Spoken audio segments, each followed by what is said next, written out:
This week on Road to the White House, a debate among the leading Democratic presidential candidates. The event, taped earlier Sunday at College Park, Maryland, was sponsored by the state Democratic Party and Maryland Public Television. A handful of states will be selecting party delegates next week. On Tuesday, Maryland will join Colorado and Georgia in hosting primaries.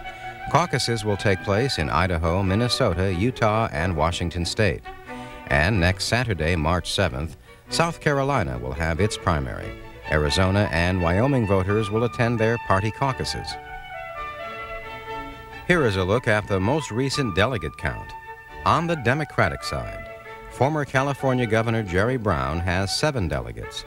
Arkansas Governor Bill Clinton has 13 delegates, and Nebraska Senator Bob Kerrey has 7. Note, these numbers do not reflect the superdelegates, which are made up of party leaders and elected officials. Iowa Senator Tom Harkin has 48 convention delegates, all but one from his home state following last month's Iowa caucus win. And former Massachusetts Senator Paul Tsongas has 18 convention delegates. The Democratic Party will gather in New York City this July to nominate its presidential candidate. On the Republican side, President Bush has 24 delegates pledged to his re-election campaign, while former columnist and television commentator Pat Buchanan has 9 delegates. The GOP will host its national convention this August in Houston, Texas.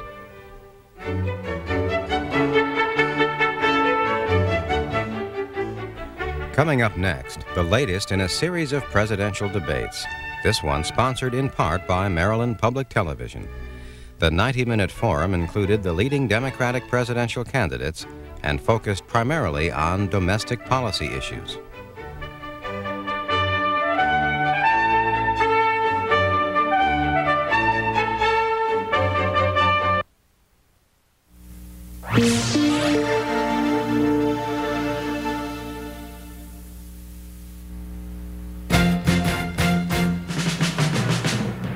Maryland Public Television presents the 1992 Democratic Presidential Candidates Forum, sponsored by the Maryland Democratic Party and the University of Maryland School of Public Affairs. Here's NPT correspondent Sue Copen. Hello and welcome to the University of Maryland in College Park, where indeed in just a few moments, 4 of the Democratic presidential contenders will square off. As we have mentioned, this forum is being brought to you and sponsored by the University of Maryland School of Public Affairs and the Maryland Democratic Party. We start now with the Dean of the school, Michael Nacht. Good evening.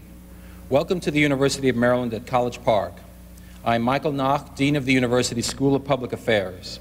We are proud to co-host this 1992 presidential primary forum with the Maryland Democratic Party. Our school is a community of faculty, students, staff, and alumni passionately committed to issues of government and public policy. Our location in the Washington metropolitan area makes us keenly aware of matters central to this election, and we are intensely engaged in the concerns near and dear to the hearts of Marylanders. We built a fine school in 10 years, and we're delighted that you're here. Tonight, students and faculty of the school have prepared questions for the presidential candidates.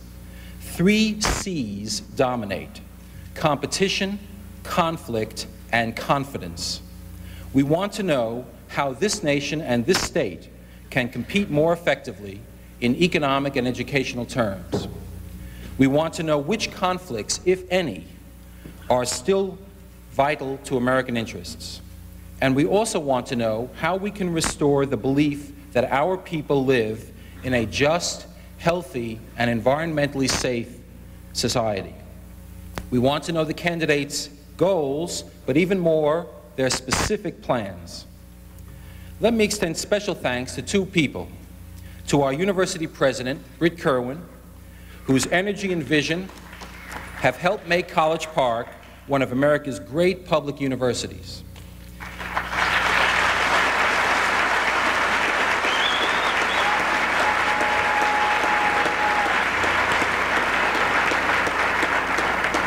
And to Nathan Landau, chairman of the Maryland Democratic Party and distinguished member of the school's Board of Visitors, whose talent and experience have made this forum possible. Please.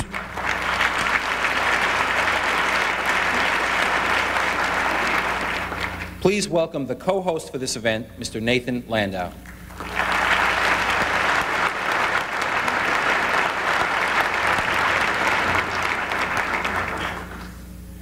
Thank you, Dean. We are grateful to you, to President Kirwan, and the School of Public Affairs here at the University of Maryland for your role in making this event possible. We are proud to co-host this presidential forum. It is an honor for the Maryland Democratic Party to play a role in fulfilling what I think is not just a service, but rather an obligation to the American people as well. A debate should be more than just a forum for candidates to express their positions on the issues. It should be a dialogue with the American citizens in which their questions are answered.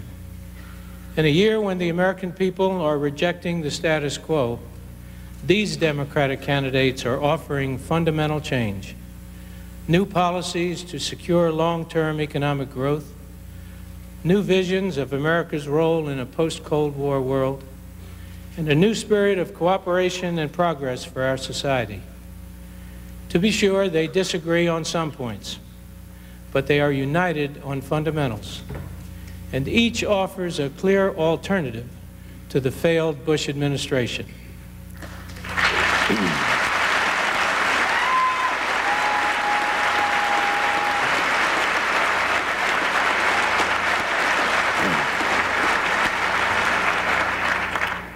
As these candidates know by now, Maryland's Democrats take their politics seriously. With our primary just 1 week before Super Tuesday, Maryland is a crucial gateway to this year's nominating contest. What happens here 2 days from now will shape the remainder of this race, because Maryland is truly a microcosm of America. We have a port city rich with history and ethnic diversity, struggling against all the urban ills of contemporary America. We have suburbs that must now address the problems of growth against the backdrop of defense cuts and fiscal squeeze. We have small towns and rural areas that are working hard to maintain a cherished way of life with economic change and environmental protection. So campaigning in Maryland means getting in touch with America. Doing well in Maryland means presenting an agenda that will move all of America forward. And that's why the Democrats of Maryland will help elect the first President of the United States for the 21st century.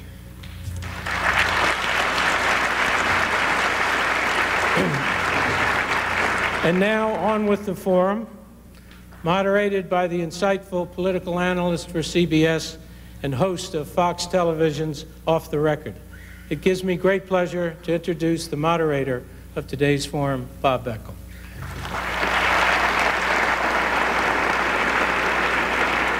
Gentlemen, thank you, Nate. You've done a terrific job. I also want to thank the University of Maryland, the Maryland Democratic Party, and Maryland Public TV for their efforts in putting this event together. My name is Bob Beckel. I'll be moderating tonight's forum, in which 4 major Democratic presidential candidates will be debating a series of policy questions asked by students and faculty from the University School of Public Affairs. Senator Kerry of Nebraska was unable to attend because of scheduling conflicts. The rules for tonight's debate are as follows. There will be no opening statements. Following the introduction of the candidates, we will, if time permits, explore up to 7 policy areas. They include the economy, health care, civil rights and civil liberties, the environment, education, foreign policy, and reproductive rights. To begin each topic, a candidate will be asked an initial question from either a student or faculty member. Each candidate will have up to 1.5 minutes to respond. If time permits, follow-up questions may be asked by the moderator. Seating and order of questions were determined by lot. The debate will conclude with each candidate having 1.5 minutes for closing statements. Order was also determined by lot.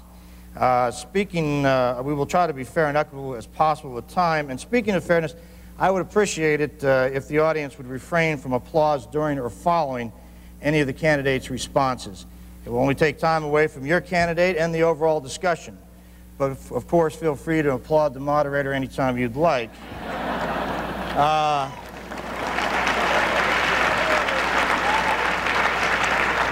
It's nice to be a local boy. Gentlemen, Gentlemen, you'll have 1.5 minutes for your responses. A red light, which I will control here, will indicate a need to wrap up. Please do me a favor. My mother's watching tonight. I'd like to be able to get out in time. All right, thank you. Let's begin by introducing the candidates. To my immediate left, Governor Bill Clinton of Arkansas.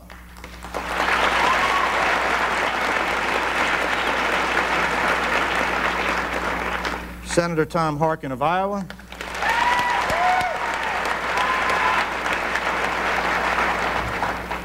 Former Governor Jerry Brown of California.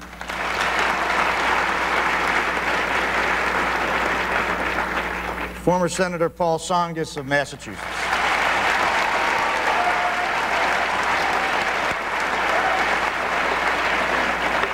Okay, let's roll. The first question is for Senator Tsongas. Could you come to the mic? Who's got the question? And identify yourself, please. I'm Professor Schelling, the School of Public Affairs. Mr. Tsongas, by all accounts, the inner cities of most American metropolitan areas have deteriorated seriously, even disastrously, during the past 20 years. Do you have any policies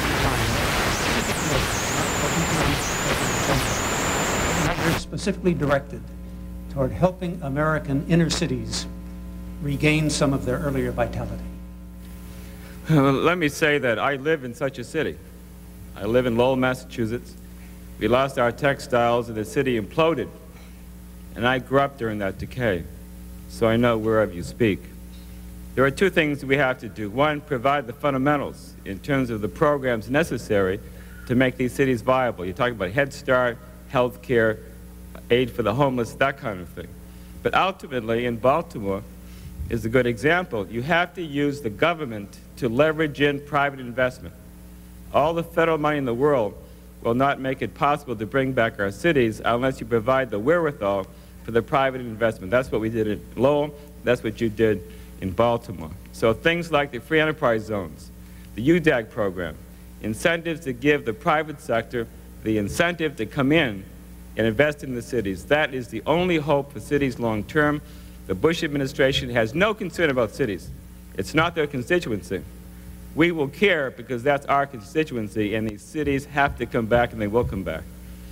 Okay, gentlemen, it's open. Anybody like to respond? Governor Brown. Yeah, I think this is one of the weaknesses in Senator Tsongas, former Senator Tsongas' plan, because it talks about capital gains breaks and things that might have some effect on started up businesses. But the problem in this country is there are millions and millions of poor people who've fallen completely below the safety net, and they need immediate help. And I believe an enterprise zone in 50 of the hardest pressed areas where businesses who would go there, locate, hire the people there, and be given a tax incentive, a tax break for up to 10 years, would put economic development in the private sector right where it isn't now. And secondly, a welfare voucher wherein a person on welfare could trade in the welfare check to the employer and use that to build on a salary, and then be able to keep the Medicaid, the food stamps, and other benefits, and then reduce them over a 5-year period. And then the third thing, of course, is some kind of public service corps that would allow a public service entry opportunity for a lot of people that might not have another choice. The problem with that's holding us back, I believe, you've got too many people who are living completely below the line. And if we want to have an America that works, we have to make sure it works for everyone. And this country, more than foreign aid, more than military defense, more than anything else, ought to make its fundamental commitment justice, social and economic justice for every single American. Unless and until we get rid of supply-side trickle-down economics, none of the things that either Mr. Brown or Mr. Tsongas says is going to work. That's the first thing we've got to do, get rid of trickle-down supply-side economics. You know, we take your taxes, we give it to the few at the top, we give it to the big corporations and trust them to do what's right. Look what it's done to us. And yet Mr. Tsongas preaches more of the same philosophy. What I say we have to do is to get jobs for people. The best social program is a good job, and that's true in our cities. That's why I've come up with an economic plan next year to put over 1 million people back to work, and most of those will be in our cities. Because I propose sending about $35 billion out of the peace dividend. It's time to quit spending so much money in Europe and Japan defending them from who knows what. Bring it home and invest it in our cities for a change. $35 billion. In every city in America, there are plans on the shelf for streets and roads and bridges, school improvement programs, sewer and water. No money to fund it. If we get that money down there, that's going to put people to work in the cities. That's going to make our cities work better, build the infrastructure of the cities. And then, at the federal level, if we join in improving schools by making the federal government more of a partner in our inner city schools, rather than just leaving it up to property taxpayers. Low-income housing that needs to be built and rehabilitation in our cities. It's a crying shame we have more homeless, we have more abandoned apartments in Washington, D.C. than we have homeless. We got to fix them up. We need to beautify our cities and make our streets safe again. And I believe that's a federal obligation. All right, Senator. Governor? Bob, I released an urban policy here in Maryland and Baltimore with Mayor Smoke just a few days ago. It focuses on three things: increasing economic opportunity, giving people the power to change their own lives and expecting them to behave responsibly in doing so, and recreating a new sense of community in our cities. And let me just give you some specific examples. One, emulate the South Shore Development Bank, which revolutionized economic opportunity on the South Shore of Chicago in every major city in this country. Two, create urban enterprise zones, restore in modified fashion the historic preservation tax credit. Secondly, set up a housing program that is modeled on the things that work here in Baltimore, like the Nehemiah Partnerships. Do some of the things that Jack Kemp wants to do that George Bush won't fund. Emphasize less bureaucratic, more innovative partnerships for low-income homeownership. Third, take on the problem of crime and drugs in the cities. Do it in an aggressive way. Drug treatment on demand, more police for community policing, more community-based boot camps for people who shouldn't go to prison but need to be reconnected to our society. Fourth, have a health care strategy that puts health clinics in inner cities and in the schools. This is the beginning of a strategy of urban renovation. I have a long-term economic plan. I hope we'll get to discuss it. But very frankly, the best long-term economic strategies, unless we deal with the terrible social and economic problems of the cities, will not be successful. I've spent too much time in inner city schools to know that we have to do more specifically directed toward the cities. Okay, go ahead. I just want to add again on the school system. I want to know where in the Constitution is it written that education has to be funded on the backs of property taxpayers. You won't find it anywhere in the Constitution of the United States, and yet that's what happened. I happen to live in suburban Virginia. We have good schools, a lot of high-income people there. 5 miles away, District of Columbia, low income, low property taxes, low schools. That's not fair and that's not right. It's not right in Baltimore and not right in any other city in America. And that's why I've called for the federal government as a goal within the next 10 years to become more of a partner in elementary and secondary education. In 1980, the federal government provided about 10.5% of the local school district's budget. That's now down to 5%. Well, we're going to get that thing back up again and make the federal government improve our schools in our inner cities. Let me ask a question. Governor Brown, you've been quite critical, among others, Senator Tsongas, about bringing business back into the Democratic Party. Do you believe, as many do, that without the support, at least part of the business community, that the Democrats can win the White House? Well, business creates wealth. We want business, of course, but we also want social justice, and we want trade union capacity to survive and give workers the right to own a piece of management through employee stock options, and to be able to use the pension funds, which are the deferred wages of workers. Get that working for American jobs. And let's get some balance here so that the National Labor Relations Act really works as a supportive arm to make sure that those who wish to be represented can do so and can enforce their collective bargaining contracts. So it's a balance. Let's have a tax environment, and that's why I support a flat tax and a value added of no more than 13%. Keep it stable. Don't change it every 2 or 3 years with new little lollipops, first for the middle class and then for business. No, keep it straight, keep it clear. Let business expense all their equipment the first year, 100%, but keep it balanced, because the underlying commitment of this party is to social justice. And without that, nothing happens. Senator Tsongas, is it lollipops you're talking about, or excuse me? When he said lollipops, I assume he was meaning that. I'm hearing Santa Claus a lot, so lollipops is a new interjection into this debate. I have always taken a strong anti-lollipop stand my entire political life.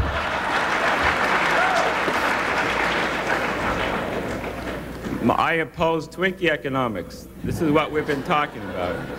Tastes great, no nutritional value. So let me make a serious point. The New Hampshire primary, I won among Democrats, that's known. When I got into the independents, the margin increased. And very few people understand, I came in third in the Republican primary. 36 among Democrats, that's known. When I got into the independents, the margin increased. And very few people understand, I came in third in the Republican primary. 3,600 Republicans who could have voted for the president or Pat Buchanan chose not to. There are moderate Republicans out there that will come to us if we give them a home, who are moderate and responsible on social issues, but want a Democratic Party that can have economic messages that make sense. Okay, can we have a quick response? Go ahead. Go ahead, Governor Clinton. I think that happened, but I think it's because people got the idea rather than the specifics. I think we should be pro-business and pro-growth. The difference between me and Senator Tsongas is I am for targeted incentives. Time magazine said I had the most specific economic program of any candidate.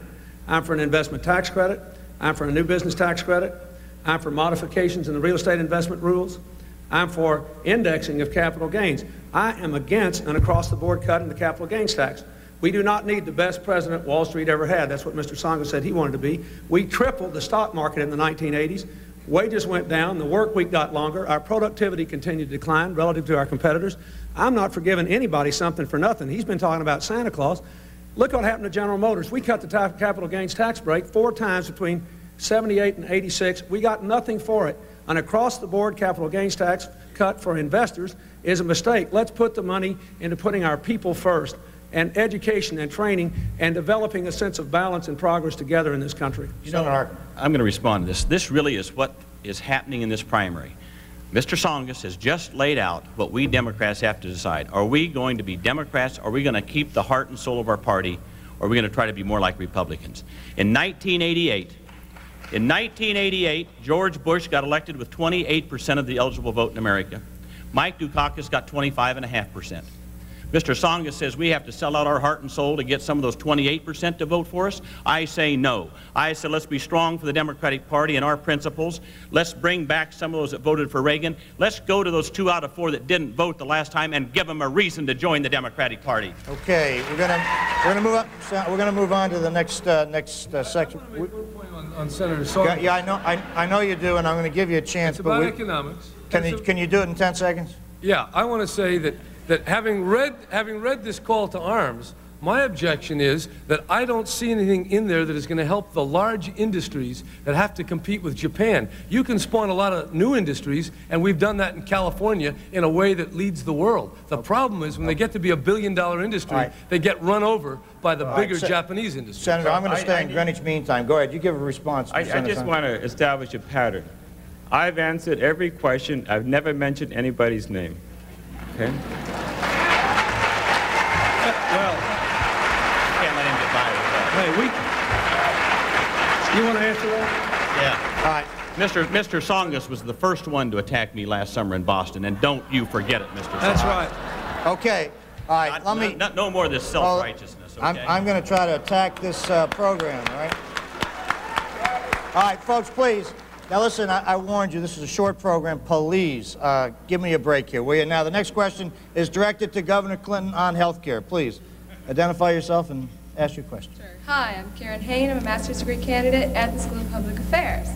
I understand that each of you has espoused a proposal that would improve Americans' access to health care. But people are also worried about the increased cost that they've seen. So my question for you is twofold.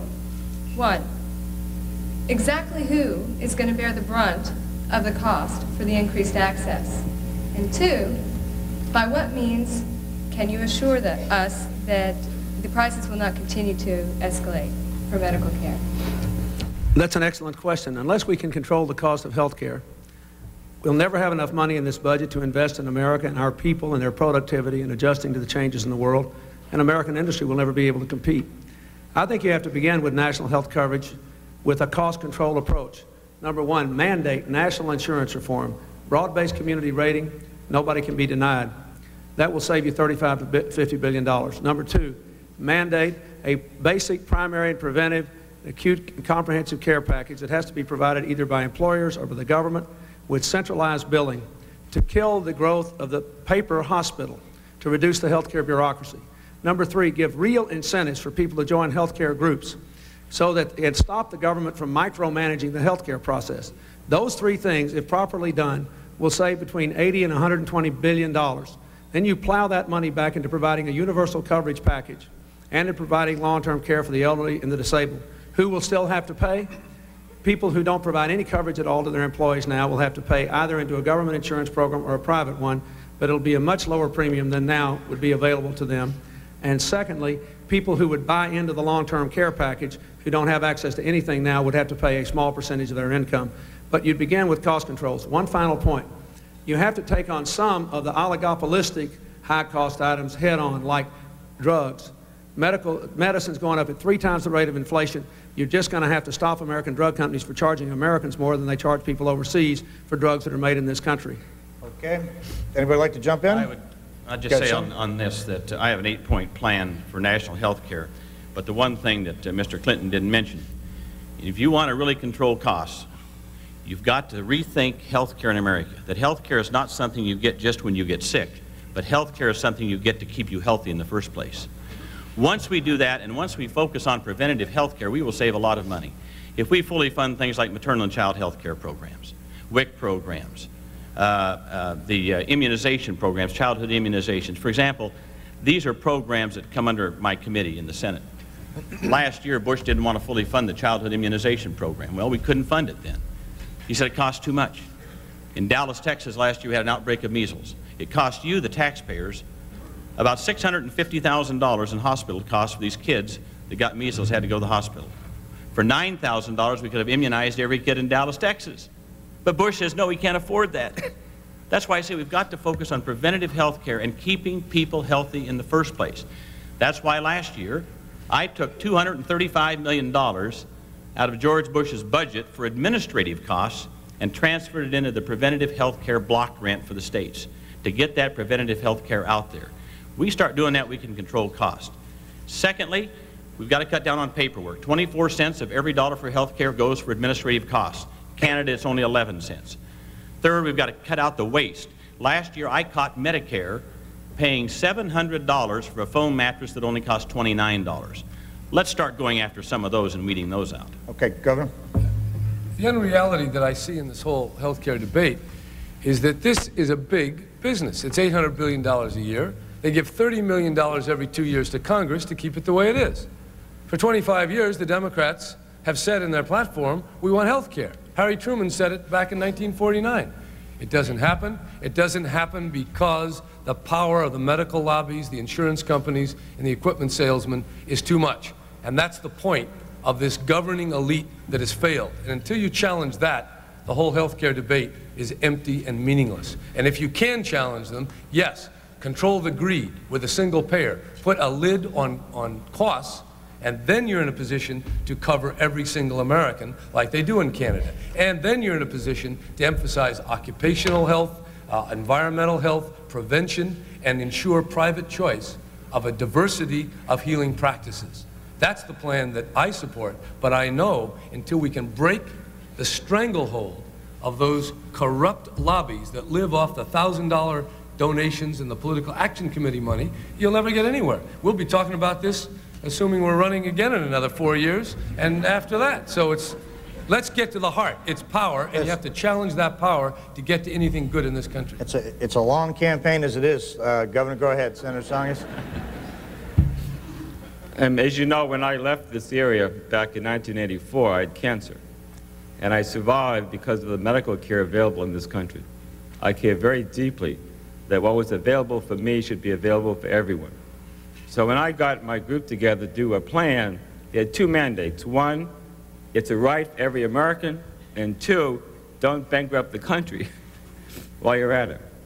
And after 5 months, what we came up with was the endorsement of the idea of managed competition, the same place that Time Magazine, the New York Times, and Business Week have ended up, in which the government mandates the coverage, but then you use the private sector to compete to bring down costs. Now, there are 2 choices. 1, government is cost efficient and can do this efficiently. If you believe that, we have counseling outside for you. The other approach is have the private sector compete head-on-head so that you have an incentive to get the best doctors, the best hospitals, the most efficient care. Then we have to do three things on the government side. One, change malpractice laws so doctors do not practice defensive medicine. Two, centralize reporting to cut down bureaucracy. And three, as Tom pointed out, preventive care. It's the critical component. Okay. Governor Clinton, you want to respond? I just want 10 or 15 seconds. I think we're all moving to the same place on this. I wanted to emphasize one thing that Senator Harkin and Senator Tsongas pointed out about preventive and primary care. You must provide access to those services where people live. We have rationed preventive and primary care in America, not expensive care. We can afford for everybody to have the care Senator Tsongas had if we put health clinics in inner cities and rural areas and more health education and health services in schools and in workplaces. You've got to take it to people where they live if you really want to save money. One last one. Go ahead. I think if you think that the insurance companies are going to somehow make this easy, you also need counseling. You've got to take... Look, I don't believe health care is a commodity. I believe it's a right of every American, and we ought to have a community that cares. We ought to all be in the same boat, and we'll make sure that that health care is extended to all of us. The problem is there's profiteering, there's greed. That's what has to be controlled, not the service. Senator Harkin, you want to respond? Or you don't want counseling, I assume, and all this? Well, counseling and everything, a lot of little quips going on. But anyway, you know, we have to have some drastic changes in the way we think about health care in this country. I mentioned one, that you ought to have health care to keep you healthy in the first place. Secondly, we have to break out of this mold of thinking of this fee-for-service. If we continue a fee-for-service program in America, I'm sorry, you're not going to get away from it. And that's, again, the direction that Mr. Tsongas is taking, going down that fee-for-service. I'll tell you this, George Bush, President of the United States, goes out to Bethesda Naval Hospital and gets great health care. No one there works fee-for-service. They're all salaried, and I say what's good enough for George Herbert Walker Bush is good enough for the working people of America. We need one more follow-up on that. Very quickly, both of you, then I've got a question for you. Go ahead. We're going to agree on this. I hate to agree, but Bill Clinton and I are totally in agreement that our plan, which is similar, is not fee-for-service. What we do is you have an HMO which provides health care for a group. It is in the interest of that HMO to be cost-efficient. It is not fee-for-service. Okay, go ahead. Do you want to the only other thing I would say is, if you look at the productivity problems in America, one of the biggest ones is in health care. So it's not just a system of finance, it's how you reorganize the health care workplace to push down preventive and primary care, to make it less bureaucratic. And there are more than one way to do that. I studied this for a year as head of a governor's task force.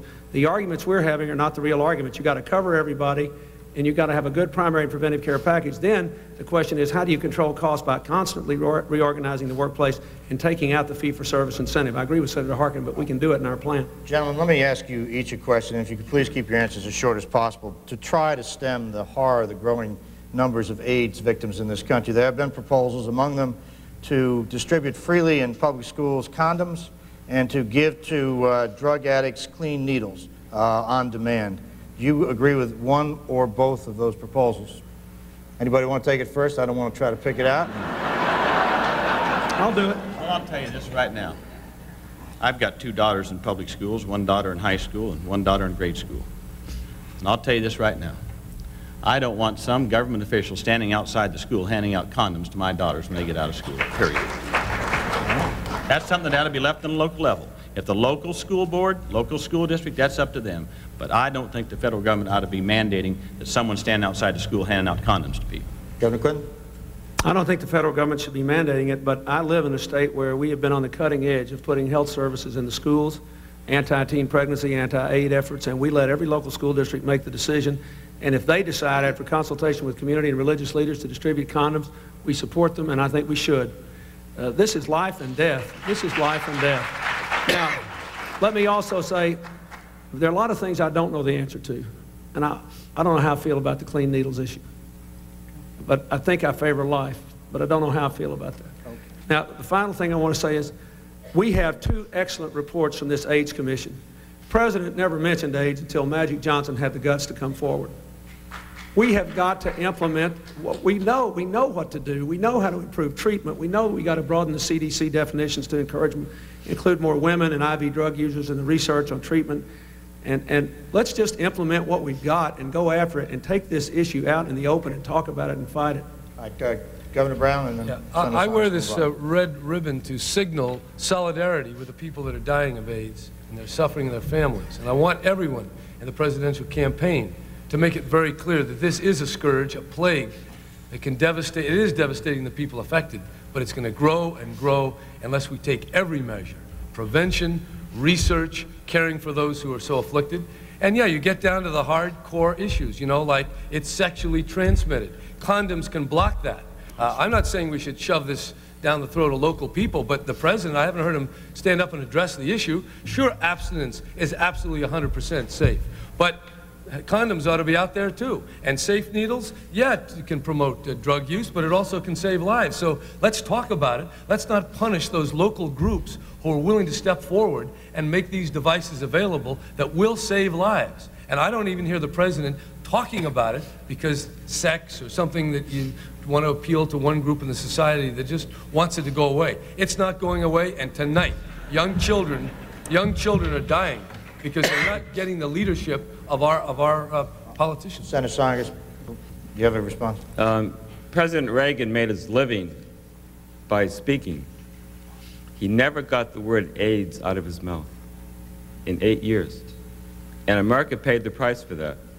George Bush is just marginally better.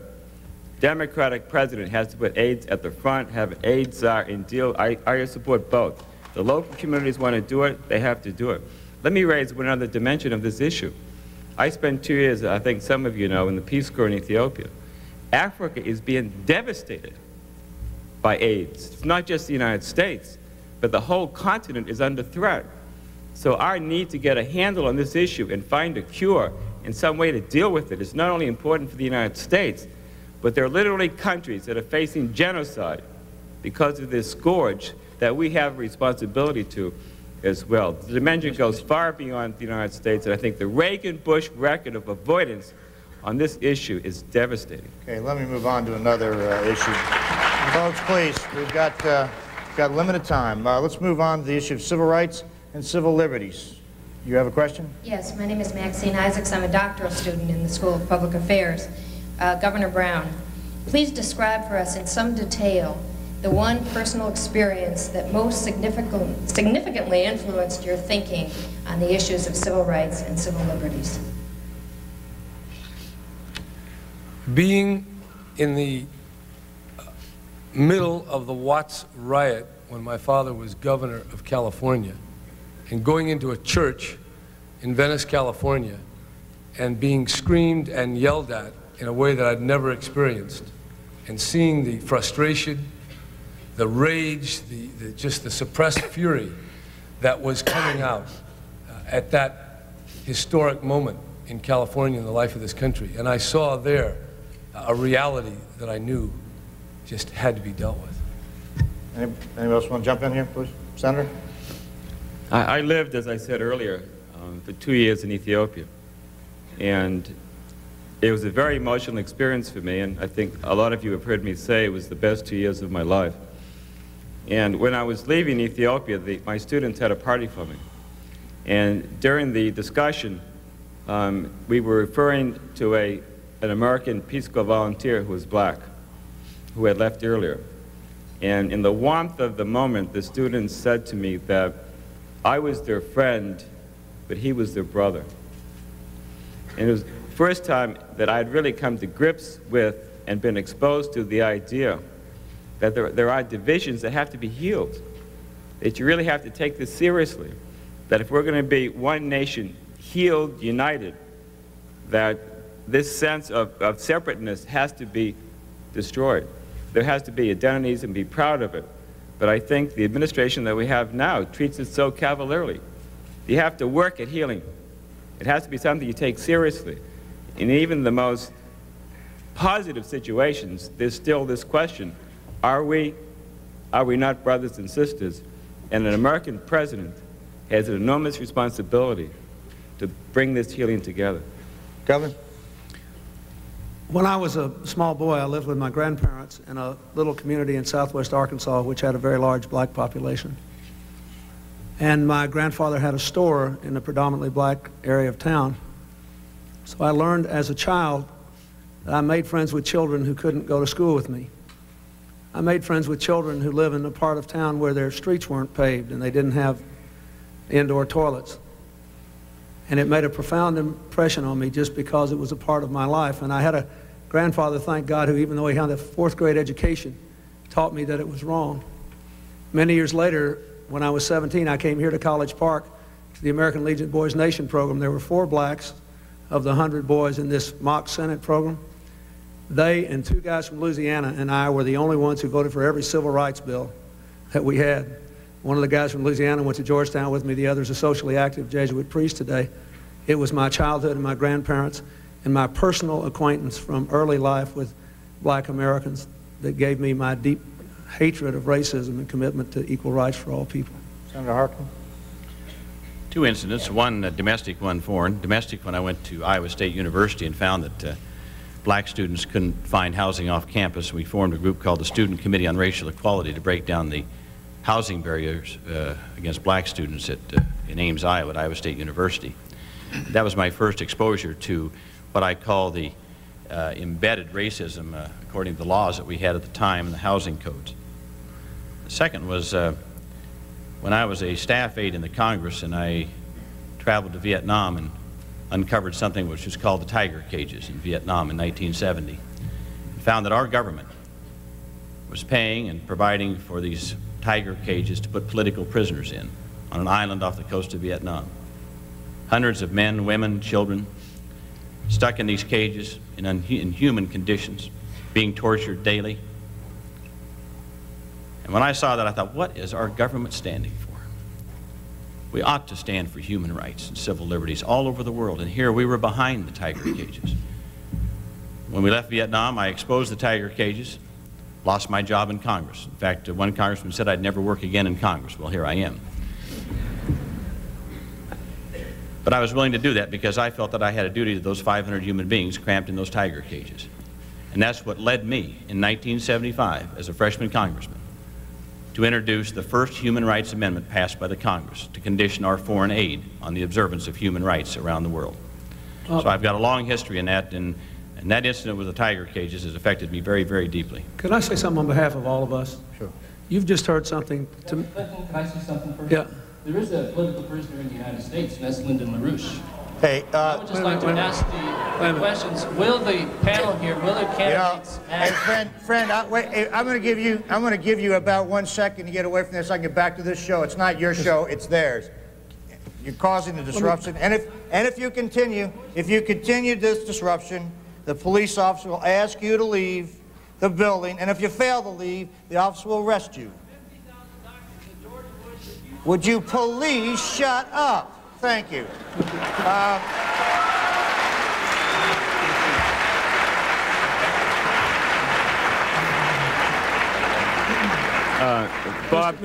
Bob, can we establish ground rules here? You are not supposed to get more applause than we are. You did pretty well on lollipops. Go ahead.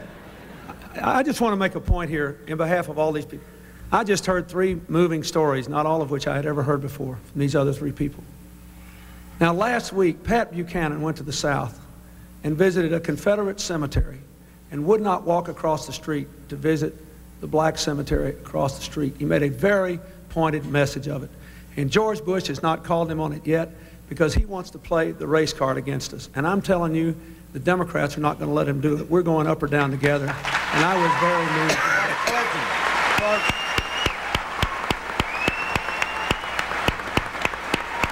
Folks, I can understand your applause, but particularly in that answer, I've got one fast follow-up. All of you have challenged the Willie Horton ad of 1988 as trying to divide black against white in this country for purposes of the election. Do each of you, or do any of you, believe that the Republican Party is pursuing purely racist acts to elect presidents? Is the Republican Party pursuing racist acts? Not the party itself, but leaders in the party are. I believe that George Bush has taken the party of Abraham Lincoln and turned it into the party of David Duke, and he's getting the assistance of Pat Buchanan to do it. Look at our policy on Haitian refugees right now. Here's George Bush telling the British that they shouldn't take the Vietnamese back from Hong Kong back to Vietnam. And yet look what he's doing to the Haitian refugees. I tell you, it is a racist act, and it's a blight on our moral conscience. Jerry? It's not only the racial ads, that's one thing, the Willie Horton ad, but the sorry, hard truth is that every year, blacks in this country, along with other people close to the economic poverty line, are going down. We're exiling tens of millions of people in this country.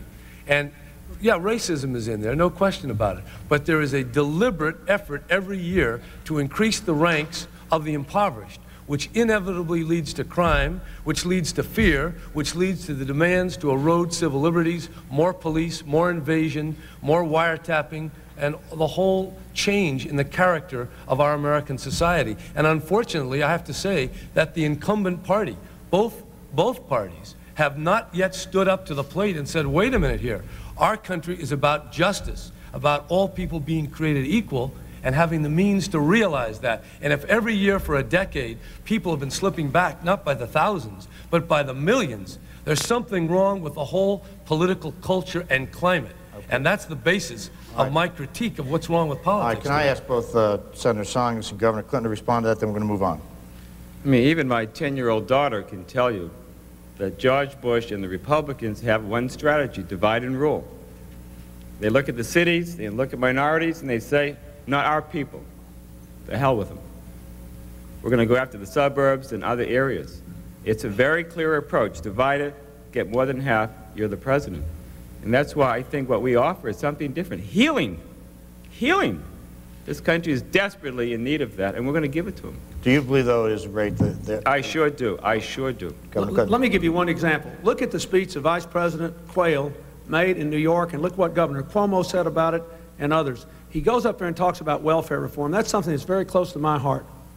I really, you know, it ought to be an act of liberation in our country for someone who's on public assistance who hates it to get education and training and help for their kids and then move into the workplace.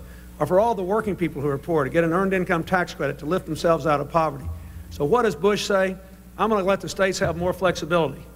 And Quayle goes up there and makes some speech about it. What have they really done? You look at it. Every state that is working to liberate poor people from welfare and has been successful at it has had their grants from the federal government cut back because these people don't want to do anything about people on welfare. They want a political issue in the fall. Okay, now we move on. Next question will be on the environment. Yes, ma'am. Good evening. I'm Vanessa Bradley from the School of Public Affairs, and my question is on the environment. Sometimes there's a conflict between an endangered species such as the northern spotted owl and jobs. As president, how would you resolve these conflicts? And specifically, do you think the Endangered Species Act should be relaxed in favor of jobs? Senator Hawkins. No, I do not believe it should be relaxed. We have the provisions in the law that would provide for a balance for interests to protect the environment, to protect endangered species, and to protect jobs. I think it's short-sighted to say that somehow we lose jobs if we protect the environment. That's not true. Not true at all. We have to find different ways of providing work for people. But we just can't permit the environment to be degraded. And on the Endangered Species Act, there is a provision in the law that allows us sort of pulling together the so-called God Squad, as they call it, to make these decisions to balance these interests. On a broader context, though, on the environment and jobs, we just say that we have to move ahead in this country towards what I call sustainability. And as president, I would be promoting recycling, and that promotes jobs. There are more people now working recycling aluminum cans than there are working making aluminum cans. So it cleans up the environment, provides. Use more natural gas. Quit importing so much oil into this country. Let's have energy efficiency, and let's have renewable energy sources in this country. And again, that's one place where I and others have disagreed with Senator Tsongas, who wants to build more nuclear power plants. I do not believe we need to build more nuclear power plants. And as president, I would not build more nuclear power plants. I would put this country on a path of renewable energy, energy efficiency, and recycling to produce the kind of energy that we need for the future. Joe, it's open. Oh. It's open, shoot. I'm waiting for Mr. Tsongas to... Why were you... I know he has something to say to that. I'm used to going in order, so I'm somewhat at a disadvantage. Let me say, I've had a lot of experience with the issue that you raised. As you know, I carried the Alaska Lands Bill through the Senate. It was the conservation vote of the century. And that's part of the reason why the environmental community in Maryland has endorsed me. I'm very proud of that. We had mining interests, we had timber interests, we had oil interests, we had hunting interests, we had fishing interests, and the environment. It was a bloodbath. But we ended up with a bill that was reasonable, and now everybody, except for a few people in the oil industry, are happy with it. I had the same issue in Cape Cod. This is after I left the Senate, when you had developers and those who wanted to preserve Cape Cod who were in this battle, very much like the Bay here. It's going to have to be dealt with. And what happened was we called for a moratorium on construction to get the attention of the developers, and we ended up with the Cape Cod Planning Commission. So now there's some rationality in the planning. I would not undercut the Endangered Species Act. This earth is a guardianship. It's not just today and tomorrow, it's here forever. And our generation has a responsibility to keep it intact. Go ahead. Go. The environment and jobs, far from being incompatible, they go together. We're inextricably linked to nature. We're a part of nature, and we respect it, and we reverence it, and we survive. Sure, protect and preserve the Endangered Species Act. But when these battles come up to, for example, phase out nuclear power, that inspires tremendous economic opposition. When I stopped the first nuclear power plant in California, they screamed, they yelled, they said, we're going to have a brownout. That's the name they gave for the lights when they were supposed to go out. Well, they didn't. They didn't. California now generates enough electricity for 4 million people, from solar, from biomass, from wind, and geothermal. The possibilities are there, but unless you're prepared to stand up to very powerful interests, nothing's going to happen. This planet is being turned into a stinking junkyard. Profit and greed are destroying the very basis of life. And to stand up to that takes fighting the politics and business as usual. It takes committing to phase out nuclear power, committing to energy efficiency, and really investing in the renewables that will sustain us and provide the model for all these other countries of the world, like China, that will devastate everything we're doing unless they pick up on clean, cheaper technologies that are invented in the developed world. That's a challenge that is economic, and it's environmental, and it's survival. Governor Clinton, if you have a response, then I have a question for the panel. Please. Very briefly, the Washington issue of the spotted owl is more involved in that. Washington has overcut. They've cut more trees than they've harvested for several years. A lot of the problem is with old-growth forests, which contain trees which may be very critical to our future medical research. The governor of Washington, Booth Gardner, has laid out a very good transitional economic plan, which I think ought to be embraced and supported by the United States government. I do not believe the Endangered Species Act should be repealed. I think the decisions ought to be made under it based on science and not on politics. And I think we ought to stay with it. That is one example of the big issue. One of the big questions we have to resolve in this election is whether we really believe, as the Vice President's Council on Competitiveness says, that environmental protection and economic growth are incompatible. I believe they are critically compatible and must go hand in hand. Let me just give you one specific example. As we go down from a defense to a domestic economy, as we reduce the defense budget, how are we going to create jobs for all those scientists, engineers, and factory workers? One thing we're going to do is put more money into environmental research, environmental cleanup, more recycling, waste reduction. All these environmental things can be a great source of economic strength to us if we hold fast to national standards and don't put states and regions pitted against one another. You know, Mr. Clinton, that was a very nice, flowery little speech. But we have to start reading the records and not reading our lips, my friends. The fact is that Arkansas has been rated last in environmental policy. Newsweek magazine, just a little over a month ago, said that the Environmental Protection Agency in Arkansas was a joke, quote, a joke, and said it was loaded with representatives of the biggest polluters in the state of Arkansas. So now, again, you know, we can all have these nice flowery speeches, but don't read our lips, read our record. That's what I ask you. Okay, go ahead, Governor Clinton. Well, read the results. There are 4 states in this country in compliance with the Clean Air Act. One is Arkansas. There were 3 states who complied with the Community Safe Drinking Water Act early. One was Arkansas. There was one state that was first recognized by the EPA under Carter's administration, when I was governor, to run its own hazardous waste program, Arkansas. We have had cleaner water, cleaner air, tougher enforcement under my governorship. Look at the record. I don't know who that was who wrote it in Newsweek, and I can't defend the issue. I'll tell you what, I did pass a law to reduce the influence of the people who pollute the environment on the Pollution Control Commission. That was passed 20 years ago, and now non-polluters have a majority on that commission for the first time because of a law I passed. So look at the record, not the rhetoric. All right. Okay, this only takes... Wait. All right. Folks, please. Wait, 10 seconds, 10 seconds. Okay, you talked about the record. Clinton trumpets environmentalism as Arkansas ratings hit sour notes. Brakes help corporate polluters, and Clinton defends clear-cutting, the very way of logging which is going to kill the spotted owl. So you got to let me give you some documentary. Wait. Can I answer? Wait, you got to let me answer. Yes, you can, and Senator Science, I'd like you all to answer a question for me, please. This is an example of sort of political chicanery.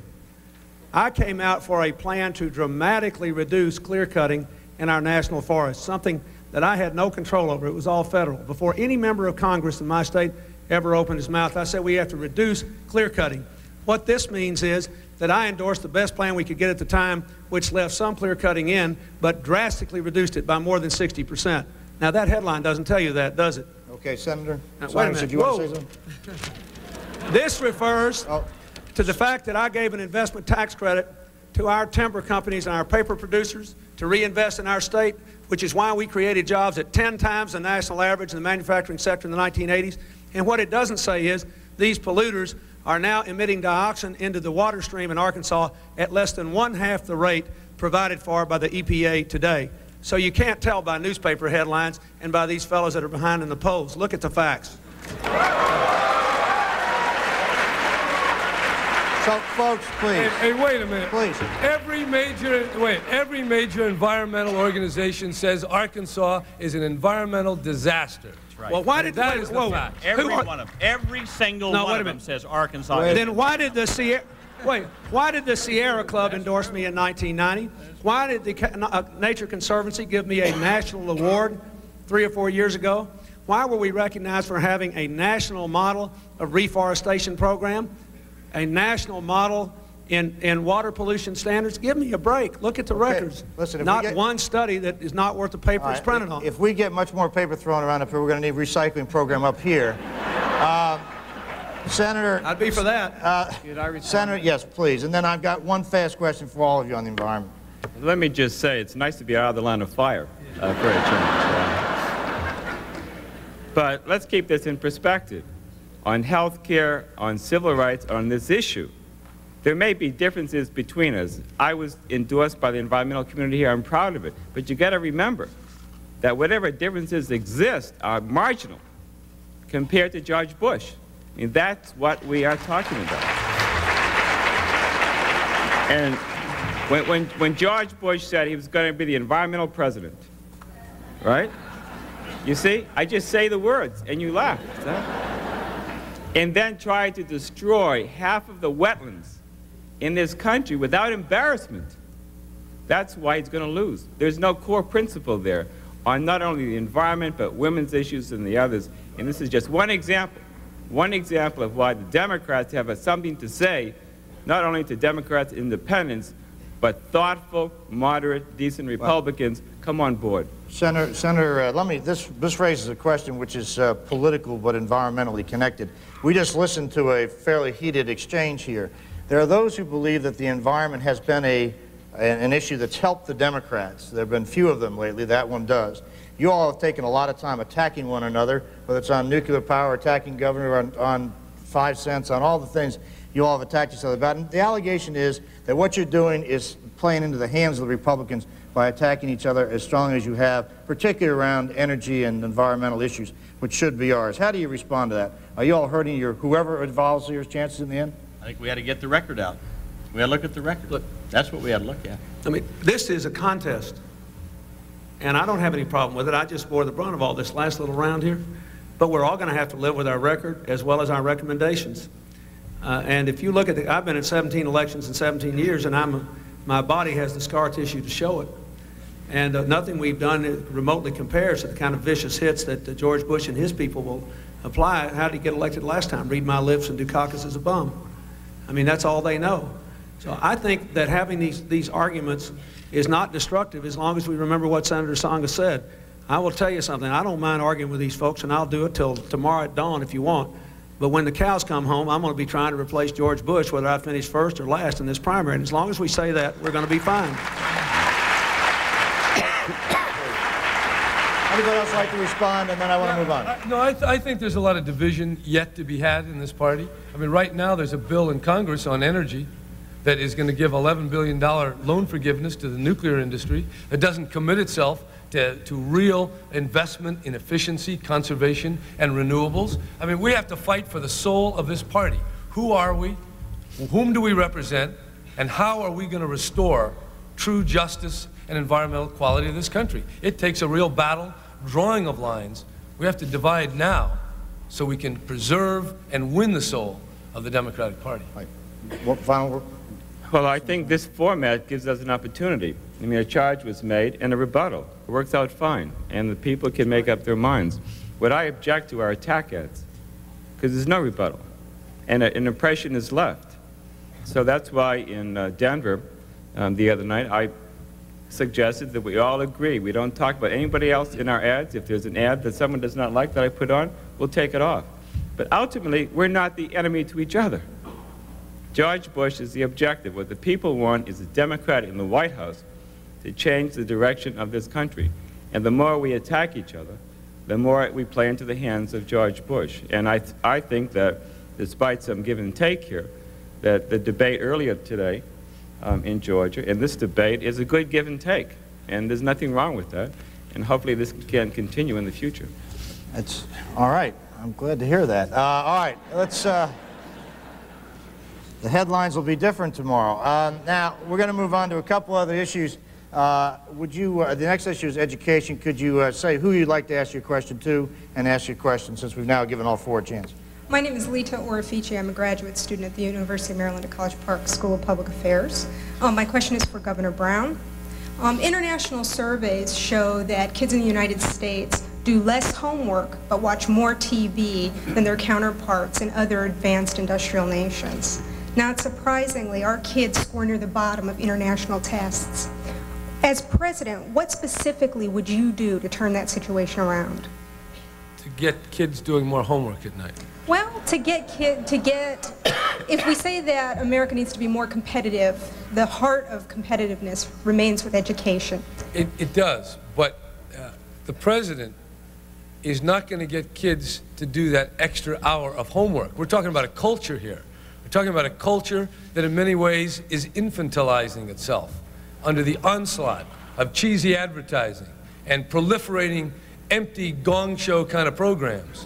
All right, now, I'd like to figure out a way as president to upgrade the quality of the wasteland. How would you influence that?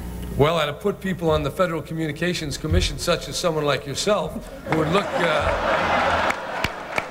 with a jaundiced eye on what's happening to the television, because we should have 2 or 3 learning channels with the best courses paid for by the taxpayers in universities like this and across the country available to all our people. And I want to say it's not just about science and math, it's also about art and music. Our second president, John Adams, said to Abigail, he said, look, in this generation, we have to practice the art of war so our sons can practice the art of commerce, so our grandchildren can practice the art of painting, porcelain, and music. That was 13 generations ago. Don't you think it's time we got with it and created a renaissance of learning and imagination in this country? Okay, that's I appreciate your questions. You can apply for the job after the show. It's go ahead. Any else on this? Go ahead. The fact is that we live in a very Darwinian world. I have a 10-year-old daughter, and she is going to compete with a 10-year-old from Japan and a 10-year-old from Germany. I may not like that. That's the truth. And that's what we have to accept. If we're going to have a lesser standard in terms of graduation, in terms of promotion, in terms of the hours in a day, in terms of the number of days in the year, we're not going to compete. And the end result of that is declining the American standard of living. So one, I think a president has to get up and say those things. But secondly, and I agree with Governor Brown, I think the issue goes far beyond the specifics. It is a culture. In my book, A Call to Economic Arms, the last chapter is on culture. A nation is only as strong as its culture. And what we have not done in this nation during the 80s of greed and self-indulgence is to speak in cultural terms of spirituality, of giving our children some base so they know who they are and what they stand for and where their self-esteem has to come from. That's not just learning. You know, when I was a Peace Corps volunteer in teaching, Ethiopia, viewed by many Americans as, quote, backward, respected education. It was honored. It was given value. That's not true in this country. We're much more anti-intellectual than is appropriate. So that's where we have to come back to, a cultural discussion. What is the value system of this country? So our kids, when they grow up, are not going to be influenced by that wasteland, but rather will have a sense of themselves in a culture which honors education. All right. Governor Clinton? I believe a president can't affect a culture, and a real education president could. I've devoted more time and more of my political capital to trying to improve the education of our children than anything else in the last 11 years. I'm also the proud parent of a student in the 7th grade in the public schools in my state. And a month ago, I spoke in that wonderful high school in East Brooklyn where those 2 boys were shot down and murdered just a couple of days ago.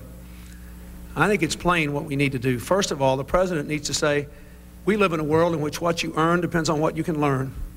You have to stay in school. Here's what I owe you. I owe you national standards and a national examination system. I owe you an adequate amount of investment in the public schools so we can have preschool programs for all and before and after school programs so children can spend more time studying. My daughter can go to school any morning at 7 o'clock in the morning and have extra homework time with help from a teacher there. We owe you access to an apprenticeship program for 2 years of training after high school. We owe you access to college without regard to your income. I propose a national system of voluntary service so any American can borrow the money to go to college, any American, and pay it back with a small percentage of income over time or with 2 years of service to our country here at home as teachers, police officers, or whatever. But what you owe us is to stay in school and do your best. In my state, if you drop out of school for no good reason, you lose your driver's license. If you're a parent and you won't show up for a parent conference repeatedly, you can be fined. But we also have the best programs for preschool of any state in the South. 35% of our 4-year-olds in preschool programs now, and I'm proud of that. We can do something. Senator Harkin? Well, I agree with all that's been said before me. I do believe that we're missing the point here. I'm in a unique position. I serve on both the Labor and Education Authorizing Committee, and I chair the Appropriations Committee in the Senate on Education. So for several years, I've been intimately involved with all of the educational programs in America. And what we have gone down is the track of patching and fixing and mending. Habits are formed early in life. We know that. And so what I have been calling for, and I've been trying to move our educational system to, is early intervention programs. We have to rethink education in this country. We have to think that education begins at birth, and the preparation for education begins even before birth. That means maternal and child health care programs ought to be funded, because when that child is born healthy, that child is better able to learn. When we have Healthy Start programs and fully funded women, infants, and children's programs. In 1988, Bush, as a candidate, said he wanted to fully fund Head Start. He just didn't tell you when. Under his proposals, we'll fully fund it in the year 2050. That is totally unacceptable. So we have to reach out. Dr. Terry Brazelton from Harvard has pointed out, has showed with scientific proof that you can raise the IQ of any child by 13 points before the age of 3. That's where we have to focus our attention. Early intervention, early education, early health care programs to get these kids' habits learned early on in life. And then when we get to school, we have to have more guidance counselors in our elementary schools. We have to have smaller class sizes, and I have proposed that no elementary class be bigger than 25 students. And last, we need to make sure that we have strong and well-funded, gifted and talented programs for our exceptional students. Thank you, Senator. I'm afraid we're going to have to move on to another topic. We're running short of time. Next topic is foreign policy, and your question, please, Stan Turner. I'm Admiral Stansfield Turner of the faculty of the School of Public Affairs. Mr. Bush's failure to drive Saddam Hussein out of power in Iraq has led to some people calling for a policy of assassination. Governor Clinton, do you feel assassination is an acceptable course for the United States with regard to foreign leaders under any circumstance? Under any circumstance I can think of, no. We took a stand against assassination, as you know, Admiral, and your distinguished leadership in the Carter administration stood up for that principle. That is a very slippery slope for us to go down. We've had presidents assassinated in this country, and we know how painful and awful it can be. On the other hand, I don't think we can rule out military action in which a ruler of another country might or might not be killed if they violate international law, if they threaten the security of their neighbors and they threaten our security. And I think we're going to have a monthly gut check, no matter who's elected president, every month for the next 4 or 5 years, maybe beyond, in trying to keep dictators in Iraq, Iran, Korea, and other places from getting nuclear capacity. And I think we have to be very tough, hopefully working through the UN and inspections and trying to prevent that sort of thing. But an actual takeout operation, I don't think our country ought to get into that. That's not the kind of country we are. If we're going to go to war with somebody or engage in military combat, let's do it in an open, straightforward way based on settled principles of international law and understandable rules that make it legal and proper. I just don't want to see our country get into the hit squad business. All right, gentlemen, you all want to take a shot at that, please? Well, go ahead, Senator, Governor Brown. Yeah, I can't envision assassination as a policy of the country of Jefferson and Washington and the forebears that we proudly descend from. But more importantly, I mean, what is foreign policy? Sometimes when people ask me about that, I have the sense, who are you going to kill, Brown? But really, foreign policy ought to be about dealing with the largest issues affecting humanity. And the first is hunger. Let us end world hunger. Human rights. Let's end torture to the extent that we as a nation can do that, united with other countries. Let's be the leaders in stopping this obscene arms sales. Didn't Bush say, or Baker, 10 months ago, we weren't going to sell as many arms in the Middle East? They just sold 6 billion already, and they got several billion more to go. I mean, let's curb those arms sales. That's foreign policy that we're neglecting. And finally, let's regain the moral leadership on the global environment. And when we do that, we instill and strengthen the very values that make America America and bring out of our citizens the very best that's in them. Admiral, I think assassination is not appropriate, and that's not America. We're above that. If we do not set a standard of justice and behavior, who else is going to do it? Now, let me just say, this is a long story, I'll make it very short. When I was in the Peace Corps, one day I rode with my students into the Ethiopian countryside, hours and hours and hours. We came to a man's hut. We walked in. There were 2 pictures on the wall. One was Haile Selassie, who was the Emperor of Ethiopia. The other one was Jack Kennedy. We stood for something then, like Jimmy Carter stood for human rights. We have to go back to that standard. When George Bush overlooked Tiananmen Square, America lost something precious, something sacred. And whatever differences we may have, again, I repeat, that our foreign policy will be based on principles that we embrace at home. What George Bush has done is once he leaves these borders, which he does all the time, he abandons our principles and it becomes the expediency, and that is not what America is all about. Senator Harkin. Well, the short answer is no. Of course not. We don't engage in assassinations. And again, my record is clear on this. The first bill that I passed as a freshman congressman in 1975, the Human Rights Amendment, set up the Human Rights Office, provided for human rights assessment in countries before we permit foreign aid and foreign arms to go to those countries. So I have a long history in that. What Bush has taken us to is a foreign policy based upon one premise. The enemy of my enemy is my friend. And that has gotten us into all kinds of trouble. That's what led George Bush to coddle Saddam Hussein for several years. It's what led George Bush and the CIA to put Noriega on the payroll. It's what led George Bush and the Reagan administration to befriend Marcos in the Philippines. We have to have a policy of engendering human rights. As Governor Brown said, health and education development. I have just introduced legislation that would say that our representatives on the World Bank, IMF, Interdevelopment American Bank, all these lending institutions are to vote against any loan to any third world country that spends more on their military than they do on health and education in their own country. That's the kind of foreign policy we ought to have. Can I, gentlemen, I want to follow up with a question if I could, and I don't think you're going to like my question, Governor Brown. I'm sorry, because it has to do with shooting people again, but I want to follow up and ask you this question. And I'll start with you, Governor Brown.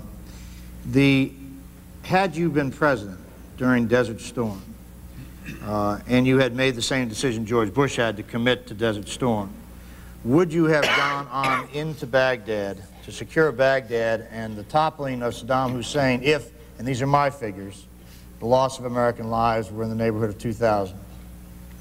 First of all, I don't believe we have the full facts on exactly what was possible leading up to the decision to commit men and weapons to that battle. Okay, I don't think we really know what happened. Secondly, I did oppose the commencement of hostilities, and I think the subsequent events have proved that decision right, because we're still just as dependent on oil. Saddam Hussein is still there in charge, and we're still facing the same kind of conflicts in the Middle East that we had a year ago.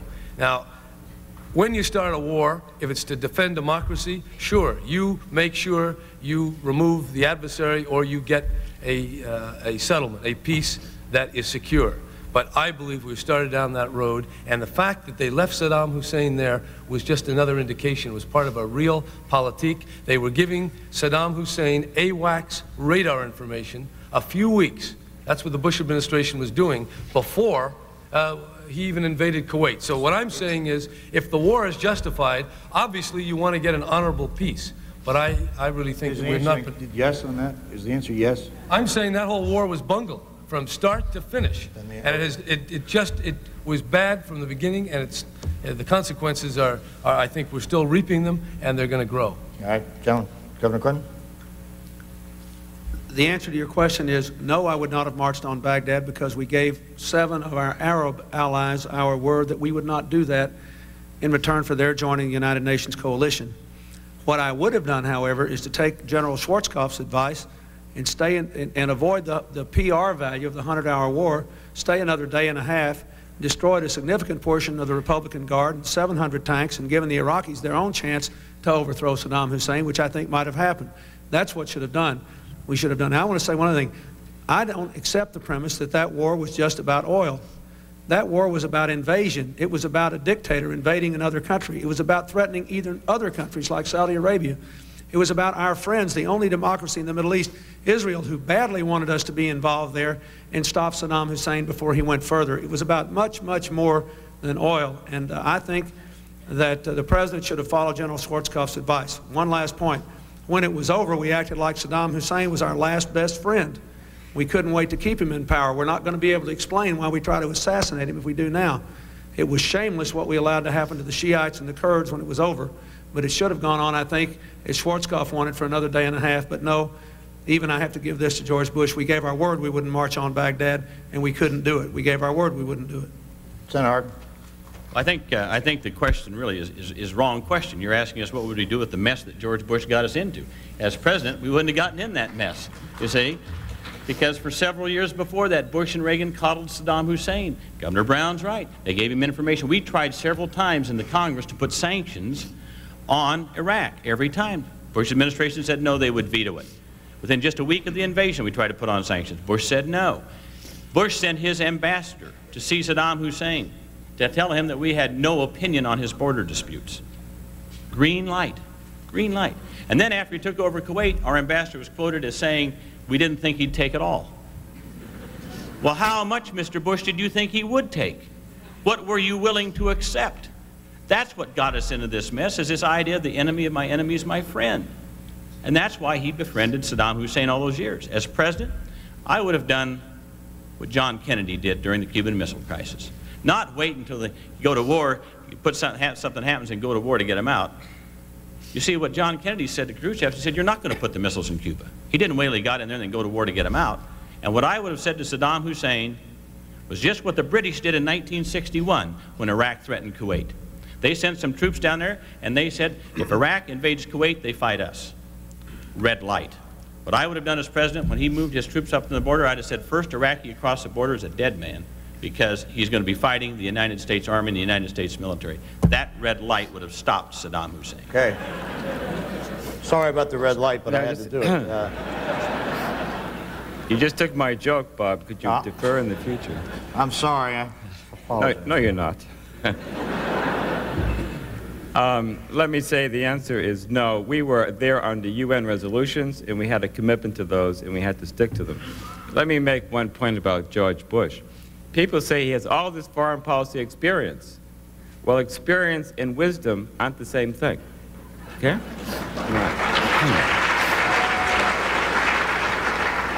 You can talk about Tiananmen Square, but let's just talk about that one incident in the Persian Gulf. Remember when Saddam Hussein was Adolf Hitler? Remember? Okay. What happened? Well, when we got there, Jim Baker and George Bush decided they wanted an intact Iraq as a counterweight to Islamic fundamentalism.